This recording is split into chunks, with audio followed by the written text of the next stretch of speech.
మనము అతి ప్రమాదకరమైన పరిస్థితుల్లో ఉన్నాం. మీ అందరికీ తెలుసు, నేను ఇంకా వివరాల్లోకి పోనక్కర్లేదు.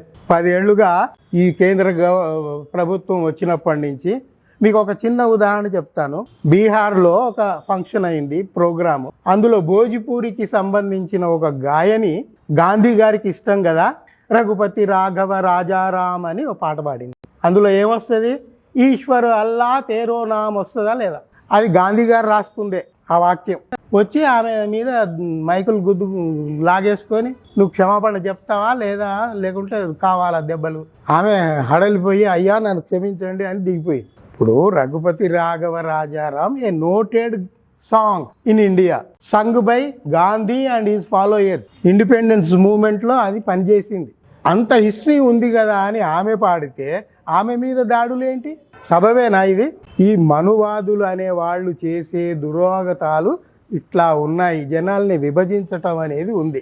ఇది ఎందుకు కావాలని చెప్తున్నానంటే, మరి సావిత్రిబాయి పూలే, జ్యోతిరావు పూలే ఏం చేశారు? ఇట్లా విడగొట్టారా? అందరినీ కలుపుకొని పోయారు కదా. మాస్టారు ఇన్ని విషయాలు చెప్పారు కదా. గర్భిణులకు, బ్రాహ్మణ గర్భిణులైనా సరే వాళ్ళు వచ్చి వాళ్ళ కేంద్రంలో ఉండి ప్రసవం అయిపోయాక బిడ్డను తీసుకొని పోతే సరే, తీసుకోకపోతే అక్కడ వదిలేస్తే వీళ్ళ కేంద్రం వాళ్ళే పోషిస్తారు. అట్లా పోషించిన ఒక అబ్బాయి యశ్వంతరావు అనే వాడినే స్వంతంగా కొడుకుగా స్వీకరించి పెంపుడు కొడుకుగా పెంచారు. ఇంత ఔన్నత్యం ఈ పెద్ద పెద్ద వాళ్ళల్లో ఉన్నదా? మీరు కంపారిజన్ చేసుకుంటారని చెప్తున్నా నేను. You just compare because you are responsible people going to be the responsible officers just in future, so you must know the facts about the Indian society. అవునా కాదా? కళ్ళు మూసుకొని ఎవడేది చెప్తే అదే వినుకుంటూ చెవులూపుకుంటూ తలూపుకుంటూ ఉందామా? అచ్చా, ఒకటి చూడండి. సత్యశోధక్ సమాజ్ అని వాళ్ళు ఏర్పరిచారు కదా. అంటే ఏమిటి? సత్యాన్ని శోధించే సమాజం, ద ట్రూత్ సీకర్స్. మీరందరూ సత్యాన్ని శోధించే వాళ్ళే. నేను మిమ్మల్ని అడుగుతున్నాను, మీరేదో ఉద్యోగాలు చేసుకొని మన బతుకు మనం బతుకుదామని కాదు. You be after the truth. నిజం ఎక్కడుందో దాన్ని వెతికి బహిర్గతపరచదామనే ఉద్దేశంలో మీరు పనిచేయండి. అది చాలా అవసరం ఈరోజు. ఎందుకంటే అబద్ధాలు ఎక్కువ ప్రచారం చేస్తున్నారు కదా, మనల్ని ఆలోచించనీయకుండా చేస్తున్నారు కదా. ఇప్పుడు అన్ని దారులు కిటికీలు తలుపులు అన్నీ మూసి చీకటి చేసి మనం అందులో పడేస్తే ఏం చేస్తాం? అట్లాంటి పరిస్థితి దేశంలో ఉంది. అందువల్ల మనం బద్దలు కొట్టుకొని, కిటికీలు తలుపులు బద్దలు కొట్టుకొని వెలుగును ఆహ్వానించి మన వెలుగును ఇతరులకు పంచి ఆ ప్రయత్నంలో ఉండాలి. నాకు సంతోషంగా ఉంది ఏమిటంటే, మీలాంటి ఐఏఎస్ కాబోయే యువతులతో నేను మాట్లాడగలుగుతున్నాను. నా మనసులోని మాట మీకు చెప్పగలుగుతున్నాను. మీరు రేపు పొద్దున బాధ్యతలు స్వీకరించినప్పుడు మీరు కూడా ఆ సత్యాన్వేషణలో పనిచేయండి అని నేను గుర్తు చేయదలిచా. మీకు ఇంతవరకు ఎవరు చెప్పారో లేదో కానీ నేను చెప్తున్నాను, వినండి. ఈ దేశంలో 2 స్వాతంత్ర పోరాటాలు జరిగాయి. ఒక స్వాతంత్ర పోరాటం గాంధీజీ, నెహ్రూజీ, సుభాష్ చంద్రబోస్ వీళ్ళు ఎవరైతే ఫైట్ చేశారో, బ్రిటిష్ వాళ్ళను పారద్రోలి స్వాతంత్రాన్ని మనకి అందించారో, అది ఒక స్వాతంత్ర పోరాటం. అది మనందరికీ తెలిసిందే. 2వ స్వాతంత్ర పోరాటం ఏంటయ్యా? మనల్ని అత్యధికులైన బహుజనుల్ని తొక్కిపెట్టి వాళ్ళని బానిసలుగా చేసి శతాబ్దాలుగా చీల్చి చెండాడుతున్న పోరాటం. ఇప్పటికీ ఆ పోరాటం అయిపోలేదు. 2వ స్వాతంత్ర పోరాటం ఇప్పటికీ కొనసాగుతోంది. నేను చెప్పేది మీరు అర్థమవుతుందా? మనువాదులకు వ్యతిరేకంగా, బ్రాహ్మణిజానికి వ్యతిరేకంగా, మనుస్మృతికి వ్యతిరేకంగా పోరాడి సాధించుకుంటున్నాము. ఇంకా సాధించవలసినవి కూడా ఉన్నాయి.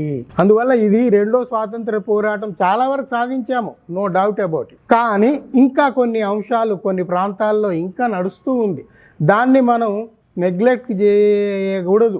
దాని మీద శ్రద్ధ పెట్టి ఇంకా కృషి చేయాలి. ఎందుకంటే మనుషులందరూ ఒక్కటే, మనుషులందరూ సమానులే, మనుషులందరూ హోమోసేపియన్స్. సైన్స్ ప్రూవ్ చేసిన జీన్స్, జెనెటిక్స్, క్రోమోజోమ్స్ అన్నీ అదే చెప్తుంది.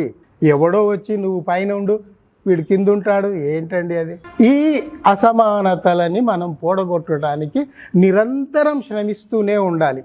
బాధ్యత గల స్థానాల్లో ఉండబోయే మీరు ఈ విషయాన్ని గుర్తుపెట్టుకొని సమాజంలో పనిచేయండి. You go for equality, you go in search of truth. ఇంత జరుగుతున్నప్పుడు వాళ్ళు ఏమనుకున్నారంటే, ఈ దంపతులు సావిత్రిబాయి అండ్ జ్యోతిబా పూలే ఎంత దుర్మార్గం చేశారు. ఇందాక మాస్టర్ చెప్పారు, వాళ్ళ ఇంట్లో వాళ్ళు ఉండకుండా కూడా చేశారు. వాళ్ళ తండ్రిని ప్రభావితం చేసి, నీ కొడుకు ఇట్లాంటి పనులు, నీ కోడలు ఇట్లాంటి పనులు చేస్తున్నారు, మనుషులందరూ సమానం అని వాళ్ళకి ఇన్ని చేస్తున్నారు, అది మాకు నచ్చట్లేదు, నువ్వు ఇంట్లో నుంచి ఎళ్ళగొడతావా లేదా అని ఆ ముసలాయన మీద ప్రెషర్ పెడితే ఏం చేస్తాడు? అరే నువ్వు కూడా పోయి ఎక్కడన్నా ఉండురా అని చెప్తే ఇద్దరు కలిసి కట్టుబట్టలతోటి బయటికి వెళ్ళిపోయారు. మహనీయులందరూ అట్లాగే పోతారు, కట్టుబట్టలతో పోతారు, సమాజాన్ని ఎదుర్కొంటారు, వాళ్ళు ఏమిటో నిరూపించుకుంటారు. మీరు ఏ మహనీయుడి చరిత్ర అయినా చూడండి, ఏ మహనీయుడి చరిత్ర అయినా చూడండి, అన్నిటికీ బ్యాక్ బోన్ సూత్రం ఒకటే ఉంటుంది. అట్లా పోరాడితేనే వాళ్ళు మహనీయులు అవుతారు. ఇప్పుడు పెరియార్ ఉన్నాడు అనుకోండి, వాళ్ళది పెద్ద వ్యాపారం, ఓడల మీద విదేశాలకు పెద్ద వ్యాపారం నడుస్తుండేది. ఆయనకి ఏం బట్టి కూర్చొని తిని పడుకుంటే అయిపోతుంది కదా? లేదు, ఆ దేవుడి విగ్రహాలను తెచ్చి రోడ్డు మీద వేసి ఈ విగ్రహాలు ఇట్లా పగల కొడితే మనకు రోడ్లు నున్నగా అయిపోతాయి అని చెప్పాడు. ఆయనకు అవసరం, అది అవసరం అనిపించింది. ఈ మూఢత్వంలోంచి జనాన్ని బయటపడేయాలంటే నేను ఇట్లా ఓపెన్గా బహిరంగంగా ఇట్లా చెప్పక తప్పదు, చెయ్యక తప్పదు అని బయటికి వచ్చాడు. ఆయన నేపథ్యంలో ఆయన వ్యాపారం అవన్నీ చూసుకుంటూ హాయిగా ఉంది, టైంకు దీన్ని పడుకుందాము అంటే పెరియార్ అయ్యేవాడు కాదు కదా. సరే, అంబేద్కర్ పరిస్థితి వేరు. ఆయన కింది దశలో నుంచి వచ్చాడు. క్లాస్ రూమ్లో కూడా బయట నుంచో కూర్చోబెడితే అక్కడి నుంచి పాఠాలు వినేవాడు, క్లాసులోని కూడా రానియలేదు. తెలివిగల కుర్రాడు. ఒకసారి మాస్టర్ పిలిచి, అరే నీకు లెక్క వచ్చు కదా, నువ్వు చేసి చూపెట్టు వీళ్ళకు అంటే, వాడు అడుగులు లోపలికి వేసాడో లేదో అంబేద్కర్ అందరూ లేచి గోల చేశారు. ఎందుకు అంటే ఆ బోర్డు వెనక వాళ్ళవి సద్దిమూటలు ఉన్నాయి, అవన్నీ మైలబడిపోతాయి, మేము తినలేముగా సార్ అని గోల చేసి వాడిని వెనక్కి పంపి. మనువాదులు చేసే కృత్యాలు ఇట్లా ఉంటాయి. వీళ్ళు మహనీయులు ఎందుకయ్యారంటే సతీ సహగమనానికి వ్యతిరేకంగా పోరాడారు. సతీ సహగమనం ఏమిటి మీకు తెలుసు కదా. ఇందాక మాస్టర్ చెప్పాడు, వయసు పెద్దగా ఉన్నవాళ్ళు 40 ఏళ్ళు 50 ఏళ్ల వయసులో ఉన్న పురుషులకు 10 ఏళ్ళు 15 ఏళ్ళు ఉన్న అమ్మాయిల్ని చేస్తే వాడు తొందరగా చచ్చిపోతాడు కదా, 10 ఏళ్లలో ఎప్పుడో చనిపోతాడు. లాంగివిటీ ఇప్పుడున్నట్టు అప్పుడు లేదు. మ్యాక్సిమం 40-50లో వెళ్ళిపోయేవాళ్ళు. మరి ఈ అమ్మాయి ఏం కావాలి? 15 ఏళ్ల పిల్ల, 14 ఏళ్ల పిల్ల, ఏం లేదు, భర్త చితి మీద పడాలి, కాల్ చేయాలి. ఆ అమ్మాయి గొగ్గోలు పెట్టి బొబ్బలు పెట్టి బయటికి రావడానికి ప్రయత్నం చేస్తే వీళ్ళు కర్రలు తీసుకొని ఆమెను లోపలికి గుచ్చి చచ్చిపోయే వరకు చచ్చిందా లేదా చూసి, కాలి బూడిదైందా లేదా చూసి అప్పుడు వెళ్ళిపోయేవారు. ఇంత దుర్మార్గం అవసరమా మానవ సమాజంలో? ఇట్లాంటి భయంకరమైన పరిస్థితుల్ని తట్టుకోలేక ఈ మహనీయులందరూ పుట్టుకొచ్చారు. అది నేను చెప్తున్నాను. వీళ్ళు రావడానికి కారణం ఏమిటి అంటే, ఇగో దీని వెనుక అంత బ్యాక్గ్రౌండ్ ఉంది. భర్త చనిపోతే ఈమె ఎందుకండి గుండు కొట్టించుకోవాలి? ఈ మన అండర్స్టాండింగ్ ఏమిటంటే, జుట్టు అనేది ఐడెంటిటీ. ఒక్కొక్కరి జుట్టు ఒక్కో రకంగా ఉంటుంది చూడండి. ఆ మొహానికి ఆ జుట్టు అది. ఇంకోటి ఏంటి, నీ శరీరంలో అగ్రభాగం, టాప్ మోస్ట్ పార్ట్, దాన్ని తొలగించాలి అంటే నీ ఆహాన్ని తొలగించాలి, నీ వ్యక్తిత్వాన్ని తొలగించాలి, నీ అందాన్ని తొలగించాలి. అట్లా 14-15 ఏళ్ళ అమ్మాయికి గుండు కొట్టేసి తెల్లబట్టలు కట్టేసి ఆ నేల మీద పడుకోబెట్టి ఒక పూట తిండి పెట్టి ఎంత దుర్భరమైన జీవితం. అవన్నీ చూసి సావిత్రిబాయి పూలే ముందుకొచ్చింది. పుట్టి బహుజనుల పిల్లలకే కాదు, బ్రాహ్మణుల పిల్లలకు కూడా ఆమె చదువు చెప్పారు. ఆ గర్భిణీలు ప్రసూతులు చేశారని చెప్పారు కదా, అట్లాంటి మహిళా కేంద్రాల్లో కూడా బ్రాహ్మణ స్త్రీలకు కూడా ఆశ్రయం కల్పించారు. మానవత్వం, the ultimate motto is humanism. Humanism is the ultimate motto. మనం ఎవ్వరం ఏమన్నా కానీ అందరము హ్యూమనిజంలోకే పోవాల్సిందే. మనిషి కేంద్రంగా ప్రతి విషయం జరగాల్సిందే. ఇంకేదో శక్తి ఉంది, ఏదో ఉంది అంటే వాటిని పక్కన పెట్టేయండి. మనిషే కేంద్రం.